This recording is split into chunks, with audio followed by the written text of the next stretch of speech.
United in war. Whites and blacks were eventually united by a single event, and it had nothing to do with affirmative action, a death of a president, or his brother, or even a man of the cloth, Martin Luther King Jr. They were united by a war in Indochina.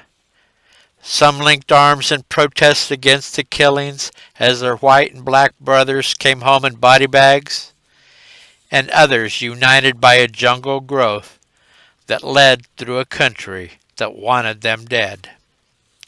These black and white soldiers did not look on each other's skin for protection, but what was in their souls in common that said we have to live and return home to our families and America.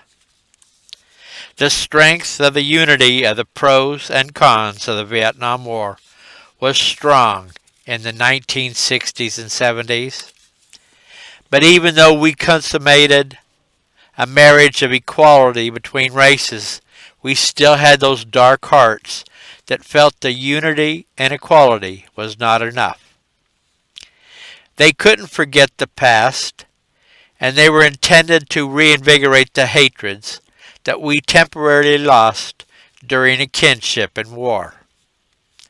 They call it civil rights. They call it immigration of new blood. People that never tolerated other races in their own countries were now being brought here to establish a new level of bigotry that was temporarily erased. What do I tell my flock about racial hatred? Do I have to lie and tell them it never went away? And even if I could explain, would my congregation understand that there exist in military cemeteries on every flat plain and hillside on American soil a true equality of the white and black lost souls buried there? Why veterans of all colors pray over an individual is not because of his color, but for where he died. Whether a hill in Korea or a province in Vietnam. Equality is not based on a sermon given on some Sunday, but rather what these individuals face together to get each other's respect.